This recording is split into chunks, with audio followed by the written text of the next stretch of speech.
الحمد للہ وحدہ والصلاة والسلام علی من لا نبی بعدہ اما بعد فاعوذ باللہ من الشیطان الرجیم بسم اللہ الرحمن الرحیم الرحمن علم القرآن خلق الانسان علمہ البیان وقال رسول اللہ صلی اللہ علیہ وسلم خیرکم من تعلم القرآن وعلمہ صدق اللہ العظیم وصدق رسولہ النبی الکریم۔ انتہائی قابل احترام جناب ڈاکٹر طارق شیرازی صاحب، ڈاکٹر عامر شہزاد صاحب، شیخ شفیع صاحب، علماء کرام، اساتذہ کرام اور انتہائی قابل احترام معززین علاقہ، مہمانان گرامی، السلام علیکم ورحمۃ اللہ۔ میرے لیے انتہائی باعث سعادت ہے کہ میں آج کی اس بابرکت تقریب میں ایک طالب علم کی حیثیت سے مجھے یہاں پر شرکت کی سعادت میسر آ رہی ہے۔ آپ سب حضرات جو یہاں پر تشریف فرما ہیں، یہ اس مجلس کے مہمان خصوصی ہیں۔ آپ اللہ تعالیٰ کے مہمان ہیں۔ آپ ایک نسبت سے تشریف لائے ہیں۔ آپ قرآن کی نسبت سے یہاں تشریف لائے ہیں۔ آپ ایک اچھی نیت کے ساتھ یہاں پر تشریف لائے ہیں۔ میں بھی ایک طالب علم کی حیثیت سے، کیونکہ میں بھی قرآن کا ایک طالب علم ہوں، ہو سکتا ہے میں نے کچھ 2-4 لفظ آپ سے زیادہ پڑھ لیے ہوں، لیکن میں بھی قرآن کا طالب علم ہوں، اور ہر شخص قرآن حکیم کا طالب علم ہے، اور مرتے دم تک قرآن حکیم کا طالب علم ہے۔ چاہے وہ بڑے سے بڑا عالم، فاضل اور علامہ ہی کیوں نہ ہو، لیکن وہ قرآن کا طالب علم ہی رہے گا، اور قرآن اسے سکھاتا ہی رہے گا۔ وہ جتنا قرآن حکیم کو سمجھنے کی اور اس میں تدبر کی، اس میں غور و فکر کی کوشش کرے گا، اتنا اس کے علم کے اندر اضافہ ہوتا ہی رہے گا۔ اللہ تعالیٰ مجھے بھی اور آپ کو بھی یہ نسبت طالب علمی کی، قرآن حکیم کی طالب علم کی مرتے دم تک نصیب فرمائے۔ میں مبارکباد پیش کرتا ہوں ایم ڈی صاحب اور ڈاکٹر عامر شہزاد صاحب، جنہوں نے بڑی محنت کے ساتھ اس ادارے کو پروان چڑھایا اور آج یہ اسٹیج پر پہنچا کہ اس میں عصری علوم کے ساتھ دینی جو علوم ہیں، جن میں سب سے بڑا علم قرآن حکیم ہے، اس کی تعلیم کا اور اس کی تدریس کا انتظام کیا۔ ہمارے جو بڑے بڑے مسائل ہیں جو اس وقت امت کو بھی اور بالخصوص پاکستان کو درپیش ہیں، اس میں ایک بنیادی وجہ نظام تعلیم سے متعلق مسائل ہیں۔ اگر ہمارا نظام تعلیم درست ہو جائے، ہمارا جو آئین کا جو تقاضا ہے، ہم ایک اسلامی ریاست میں رہتے ہیں، ہمارا آئین اسلامی ہے، اور اس میں جو ذمہ داریاں متعین کی گئی ہیں تعلیم کے حوالے سے کہ یہاں کے رہنے والوں کو کس نوعیت کی تعلیم کی ضرورت ہے، اگر اس معیار کے مطابق ہمارا تعلیمی نظام ڈیولپ ہو جائے تو ہمارے بہت سے مسائل جو اس وقت آج ہمیں درپیش ہیں، جو مذہبی بھی ہیں، سماجی بھی ہیں، اخلاقی بھی ہیں، روحانی بھی ہیں، بہت سے مسائل ہیں جو آج ہمیں درپیش ہیں، ان مسائل کا حل نکل سکتا ہے۔ قرآن حکیم کی جو تعلیم ہے وہ سب سے بنیادی تعلیم ہے۔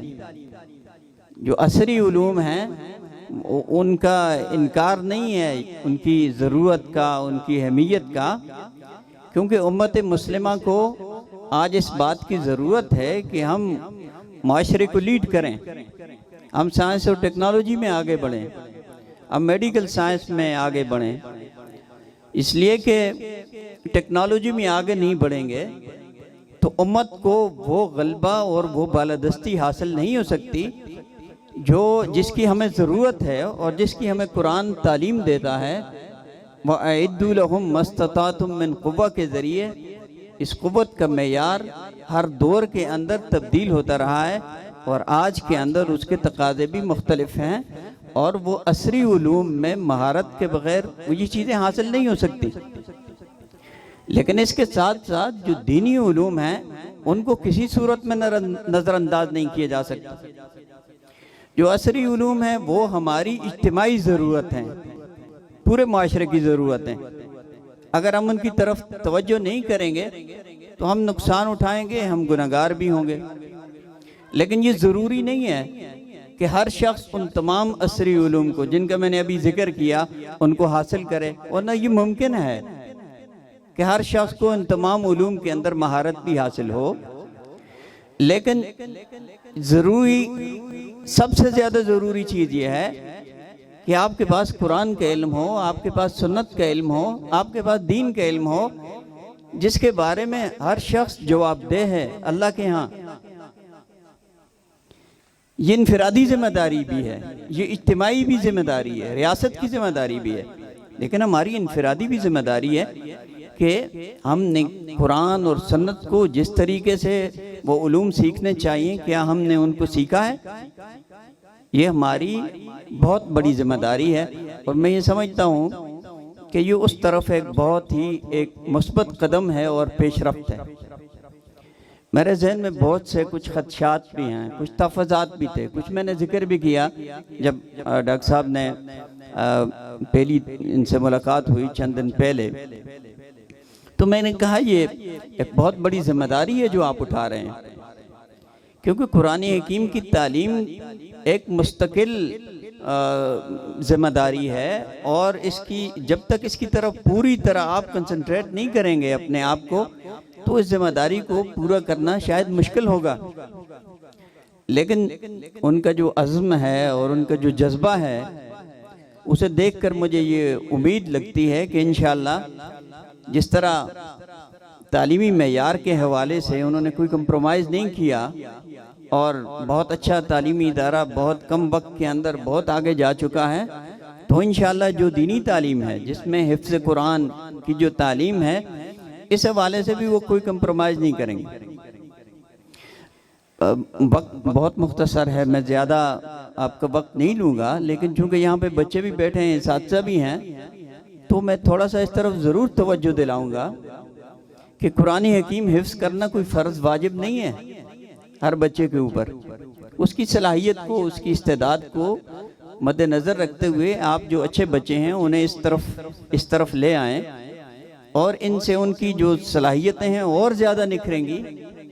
اس سے کہتے ہیں کہ قرآن کی برکت سے ان کا حافظہ بڑھ جائے گا، یہ تجربے کی بات ہے۔ یہ برین سیل جو ہیں یہ ہمارے اور زیادہ ایکٹیو ہو جاتے ہیں جب ہم قرآن کی طرف توجہ دیتے ہیں۔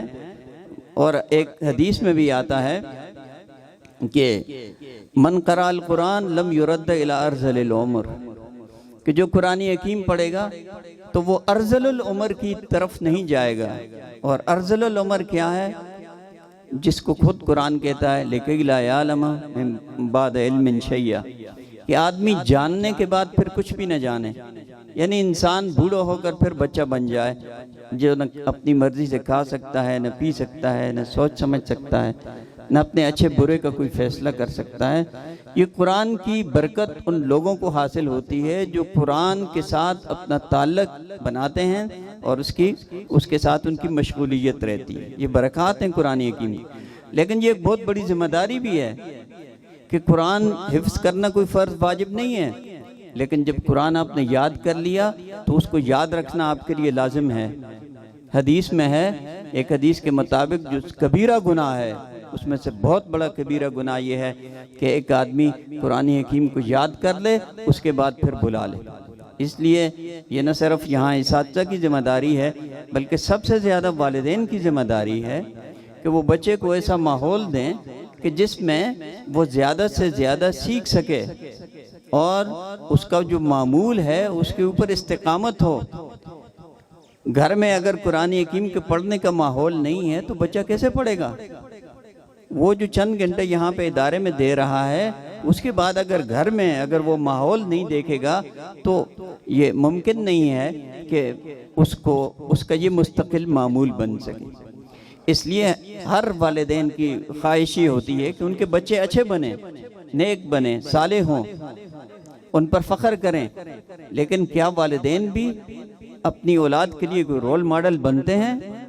ان کی توقعات، ان کی خواہشات بہت اچھی ہوتی ہیں، لیکن انہیں بھی چاہیے کہ وہ اپنی ذمہ داری کو اس حوالے سے ادا کریں، اپنے ماحول کو، اپنے گھر کے ماحول کو دینی بنائیں، نیک اور صالح بنائیں، نماز کی خود بھی پابندی کریں، بچوں کو بھی نماز کا پابند بنائیں۔ اور 3 چیزیں ایسی ہیں کہ ایک حافظ قرآن کے لیے جس نے حفظ کا ارادہ کیا ہے بہت ضروری ہیں۔ سب سے بنیادی چیز اس کا سبق ہے، چاہے وہ جتنا بھی یاد کرتا ہے، جتنی سطریں یاد کرتا ہے۔ دوسری چیز اس کا سبقی پارہ ہے، اور تیسری چیز منزل ہے۔ اور یہ قراء حضرات اسی کی طرف توجہ دیتے ہیں بہت زیادہ کہ یہ 3 چیزیں جب ہوتی ہیں، اپنے ٹائم پر ہوتی ہیں، تو پھر بچہ اچھے طریقے سے حفظ کرتا ہے۔ یعنی سبق اچھا یاد ہو، اس کے بعد سبقی پارہ جو اس کے ساتھ متصل ہوتا ہے سبق کے ساتھ، وہ اچھے طریقے سے یاد ہو، اور پھر اس کے بعد اس کی منزل جو پیچھے رہ گئی ہے وہ اچھے طریقے سے یاد ہو۔ ہمارے ہاں کوشش یہ ہوتی ہے کہ ہم یہ چاہتے ہیں کہ بچے کے نام کے ساتھ حافظ کا جو سابقہ ہے وہ لگ جائے، اور پھر اس کے بعد ہم سبق ہی کے اوپر زور دینا شروع کر دیتے ہیں کہ جی بچہ 1 رکوع سنا رہا ہے، 2 رکوع سنا رہا ہے، 3 رکوع سنا رہا ہے۔ اب وہ آگے تو بڑھ رہا ہے لیکن پیچھے وہ بھولتا چلا جا رہا ہے۔ یہ میرا اپنا خود مشاہدہ ہے، تجربہ ہے۔ ایک دینی ادارہ جو ہے جو میں بھی میری زیر نگرانی ہے، تو ان چیزوں کی طرف بڑی توجہ کی ضرورت ہے کہ آپ یہ دیکھیں کہ جتنے بچے، میں آپ کو ایک رپورٹ بتا رہا ہوں کہ تقریباً 70% بچے جنہوں نے قرآن حکیم حفظ کیا ہے وہ بھول جاتے ہیں قرآن حکیم۔ یہ تقریباً 30% بچے ایسے ہیں جو قرآن حکیم کو ہمیشہ یاد رکھتے ہیں۔ تو اس چیز کی طرف بہت توجہ کی ضرورت ہے کہ یہ بڑا اچھا نیک قدم ہے جو اٹھایا گیا ہے، اور اس کی حوصلہ افزائی ہونی چاہیے، لیکن اس کے ساتھ ساتھ اس کی کوشش بھی ہونی چاہیے کہ بہت معیاری تعلیم ہو، بڑے اچھے اساتذہ ہوں، اور 3 چیزوں کی طرف سبق، سبقی پارہ، منزل کی طرف بہت زیادہ توجہ کریں۔ اور پھر اس کے بعد والدین کی بھی ذمہ داری ہے کہ گھر پر بھی بچے کو وہ مصروف رکھیں کہ وہ دوسرے لایانی کاموں کے اندر مشغول نہ ہو، اور یہ جو ٹارگٹ ہے تاکہ اس کو آسانی کے ساتھ حاصل کیے جا سکے۔ آپ حضرات بہت کچھ سن چکے ہیں علماء کرام سے، میں بھی ایک اسی نسبت سے اور اس برکت کے حصول کے لیے حاضر ہوا تھا۔ اللہ تعالیٰ ان ساری کاوشوں کو اپنی بارگاہ میں قبول فرمائے، اس ادارے کو ترقی نصیب فرمائے، بچوں کو اللہ تعالیٰ ان کے علم میں، ان کے عمل میں ترقی نصیب فرمائے۔ جو والدین ہیں جنہوں نے ایک نیک عزم اور خواہش کے ساتھ اپنے بچوں کو اس ادارے میں داخل کروایا، اللہ تعالیٰ ان کے جو مقاصد ہیں ان کو بھی پورا فرمائے، اور ہم سب کو ملک کے لیے، قوم کے لیے، ملت کے لیے اپنی صلاحیتوں کو وقف کرنے کی اور اپنی جو ذمہ داریاں ہیں، جو دینی ذمہ داریاں خاص طور پر، ان کو پورا کرنے کی اللہ تعالی ہمیں توفیق نصیب فرمائے۔ انہی الفاظ کے ساتھ آپ سے اجازت چاہتا ہوں۔ وآخر دعوانا ان الحمدللہ رب العالمین۔